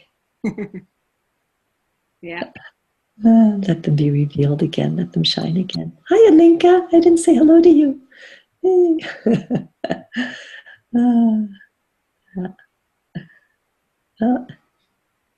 Anything else? Any ideas of what you'd like to do next webinar, which is in 3 weeks? Have some cases, maybe? Yeah. Would you like to look at Skolton? Is that of interest to everybody? Yeah.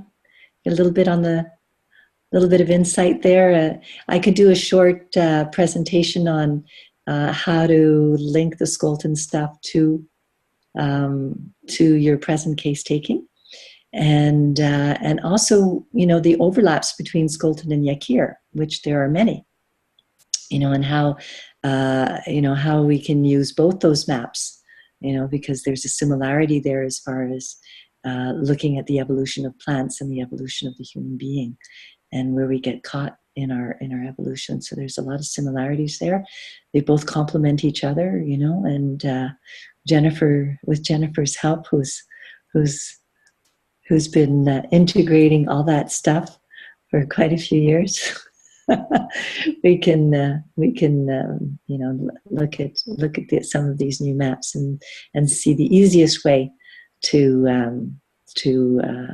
use them as resources for cases that are too complex to be a mineral and not sensational enough to be an animal, and very windy and sensitive, and it's the plant language, right, and the plant patients, right, tend to be so much more complex in their experience of the world, because they are sensitive to so much, just as our plants are sensitive to so much. We're still discovering all of the things that, all of the intelligence of plants that we had ignored for so long.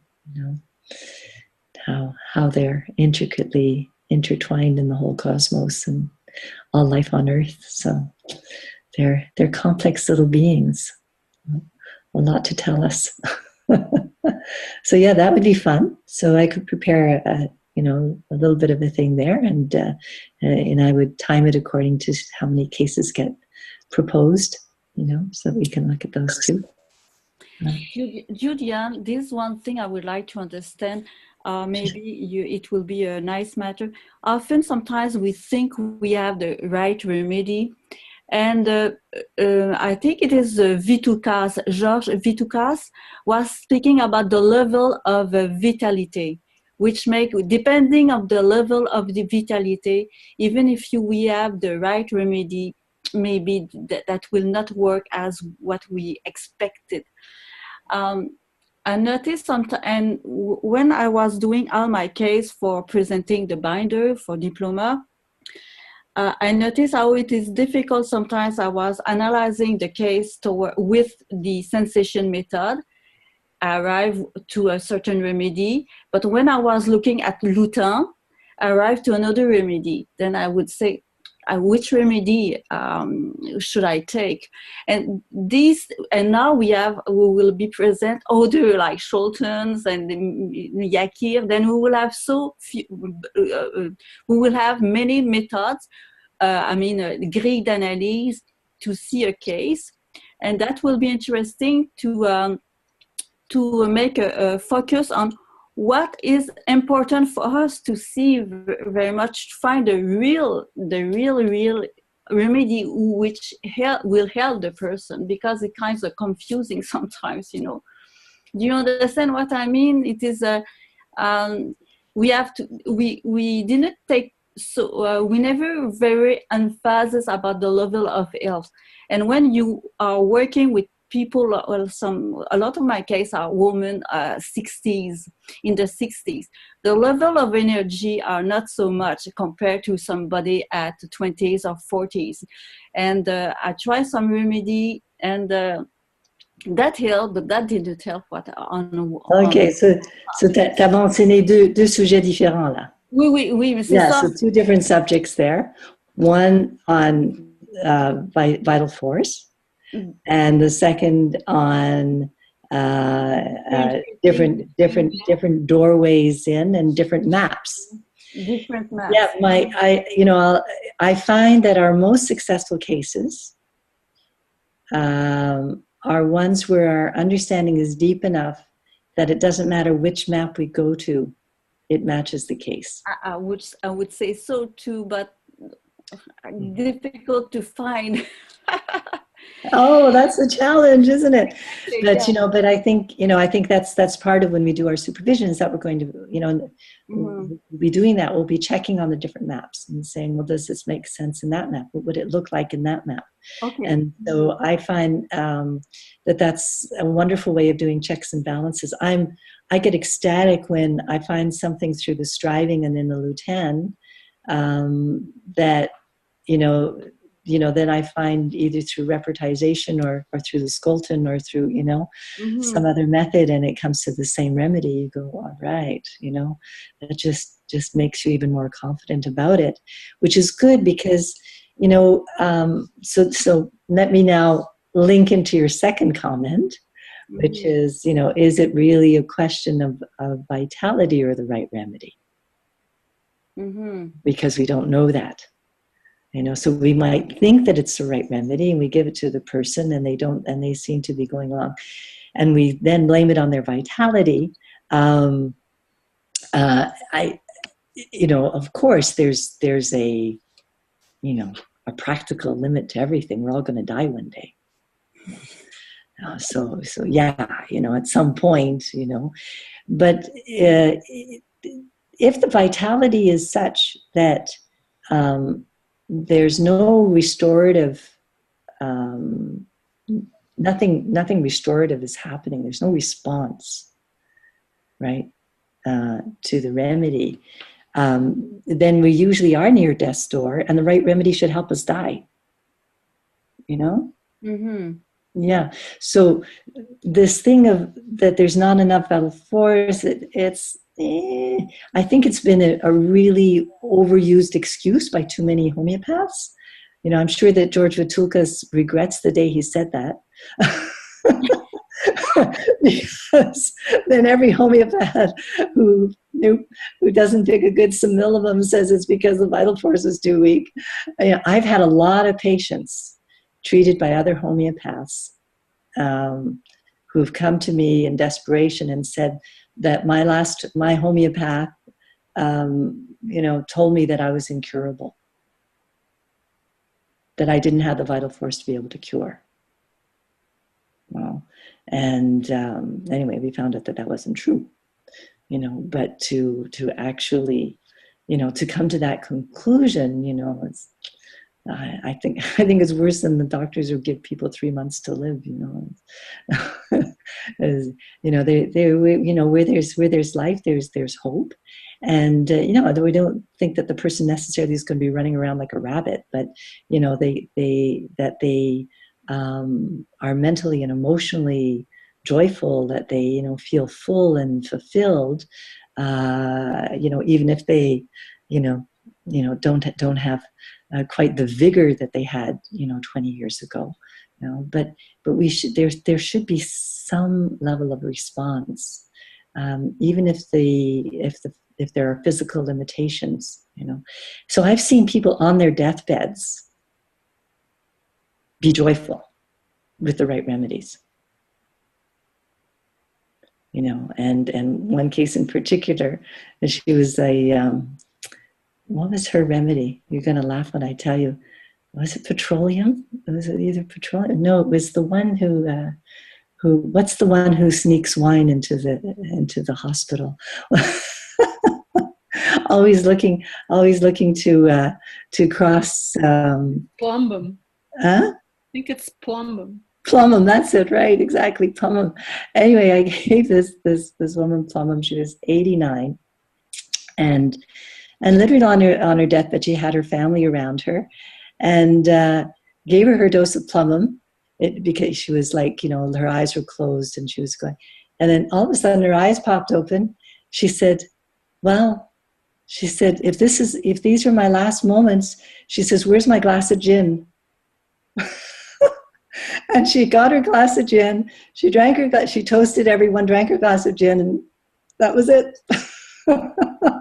So, I can't think of a better way of going, actually. But just to say that, the vital force, doesn't necessarily, I agree, doesn't necessarily express itself physically, in overcoming all our symptoms or giving us, an incredible amount of energy. But there, the soul should come alive. There's, the light should be lit, on the inside, even if the carcass ain't what it used to be, and we're sort of dragging it around a bit, So it's really, that's where the forces come in. What's the freedom of response? What's the optimism? How are their relationships? And their susceptibility, not just, the physical symptoms, So it'd be interesting to see those cases, and to help you navigate that, as to whether it really is a question of vital force or a question of simillimum, And we do have so many remedies, and there's a lot of very interesting comparative materia medicas, which I use on a regular basis. PITS is one of them. I had a woman who came to me who'd been treated many years by a Florida homeopath, very successfully, for most of her symptoms with arsenicum. But you could see that she was still carrying around, as Joyce said, her trauma. She was still carrying around her begrudgments and resentments from childhood. And this woman was she's 87. And so I was looking in the comparative materia medica of PITS for arsenicum-like. Okay, so what are the relations? The arsenicum-like, Massimo also, has like an arsenicum-like, and so I looked into a couple of references for, relations, remedies that are like arsenicum in the sense of the same burning, the same fear of disease, the same restlessness, similar anxiety, etc., etc. But given her case, I was looking for her striving, is very much to be loved, and being the center of attention. When I put her goal, her condition of existence, her sensation, delusion, and miasm into the Scholten map, I came up with the Liliflore, and Veratrum viride, which resembles and has almost all the same symptoms of arsenicum, except that it's a lily. But I could see why the homeopath gave her only arsenicum, because and it helped her physically. It helped her enormously physically. Got rid of a lot of her symptoms. But it didn't touch the core. It didn't touch that essence.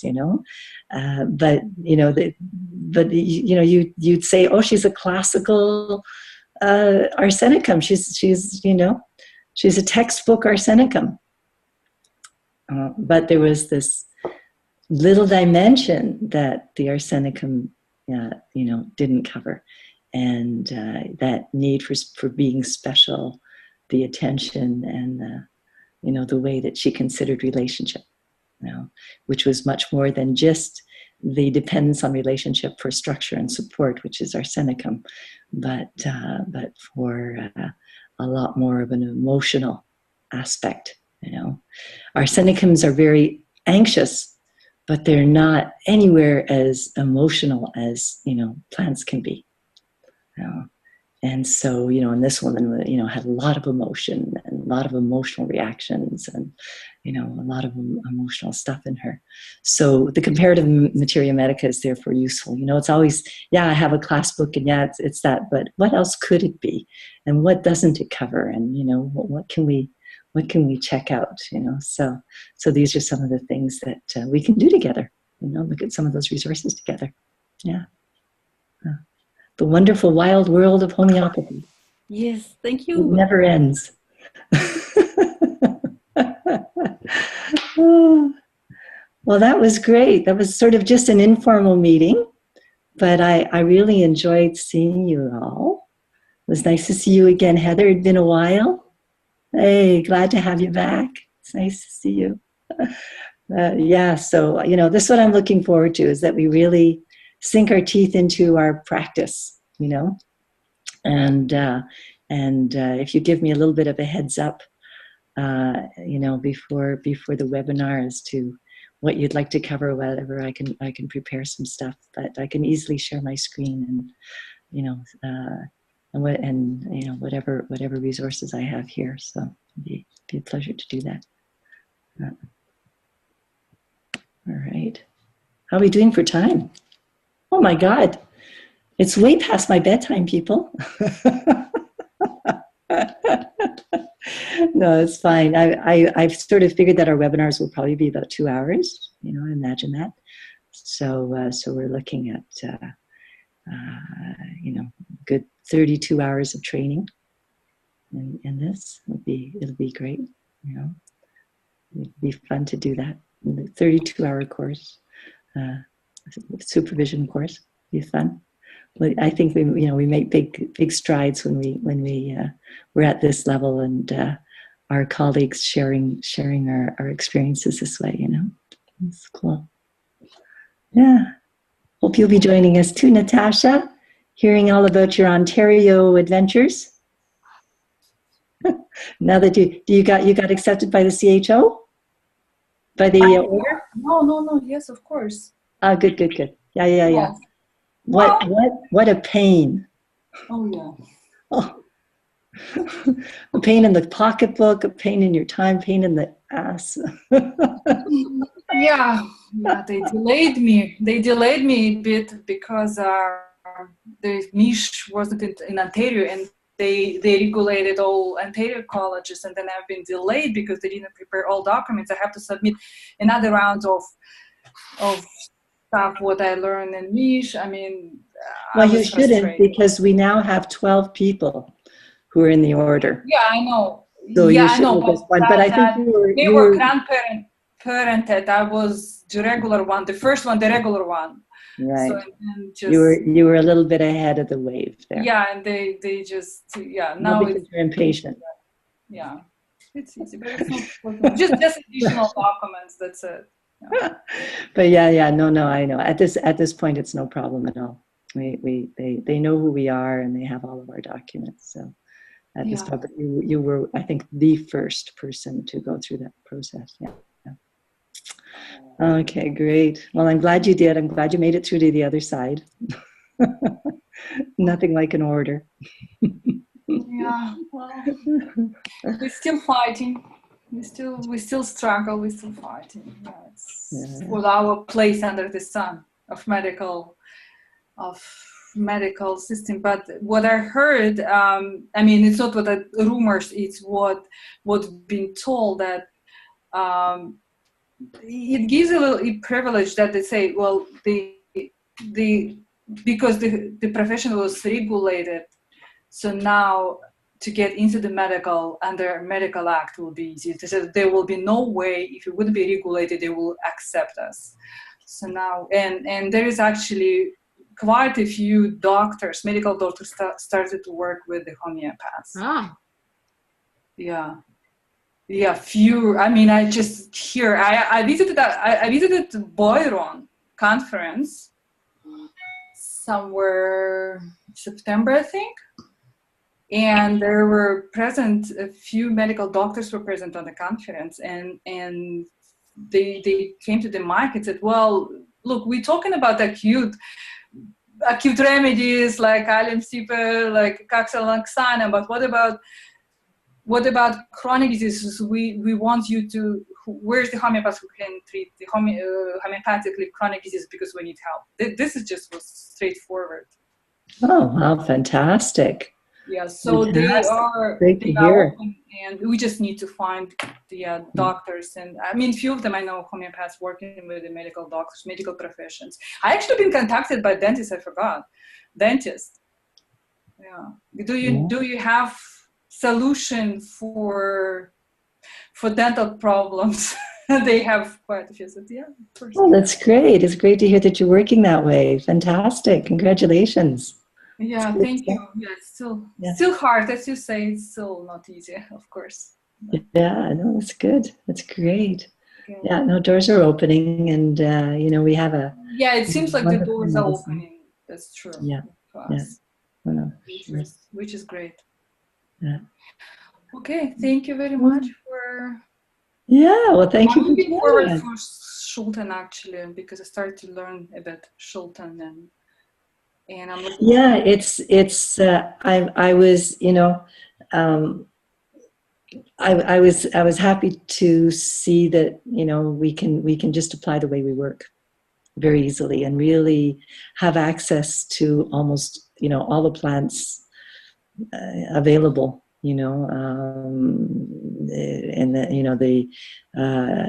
his work is quite extensive, and the number of cases in Wondrous Plants, and his the number of cases he posts, and the number of people I met. I must have talked to at least 20 or 30 people who use his method. I know Luke Klein. I've spoke with Luke Klein. He uses successfully. I mean, I have a few cases by his system, but sometimes it's so tricky. I need more learning. Yeah. So yes, I think when we really understand. You saw that little chart that I sent with the CE mail email. Yeah. Of what. Well, I was hoping we were going to talk about it, but you didn't. That was my enticing moment to go. What else? Because I'm into all the information with regarding the wonderful plants. What I said, like I had a few cases. I don't remember, like little cases, just was done, and it was just amazing because you don't know remedy, you don't really know anything, but it fits and it goes great results, but I kind of lost it. Didn't have anything for a while, Well, and I started to lose it because you have constantly need to. Yeah. No, so Natasha, I will talk about it next week. It's next time. It's in 3 weeks. And by that time, I'll have all the documentation lined up too. The document that's on the site right now is almost finished, but it needs some tweaking. So it's still in a draft mode, but you will have documentation on it, and I'll also show you how to use his website to get the planned information and to do your matching as well. The QJUR website, which you probably I'm using the method. Yeah. So anyway, so I'll show 1 or 2 cases as examples, and just show you how you can directly transfer up, what you think is a planned case to his method, So I'm also suggesting to everyone to buy. There's a CD which I bought, Wonderful Plants by Jan Schulten and Deborah Collins, and they explain also step by step. A CD. A CD. Yeah. Okay. On his website or something? No. Yeah. It's from Narayana. It's quite expensive though. But I invested. Just like the whole weekend with Schulten, the same price as the CD. But it is actually because it's good because you can review it a few times. You can. Yeah. Well, I'm hoping to synthesize it in an hour. Yeah. That's my goal. Yeah. Well, you don't have to listen to a weekend. That within an hour, because I think our advantage is that we already take cases in a deep enough way that we have all of the information we need to find it in his system.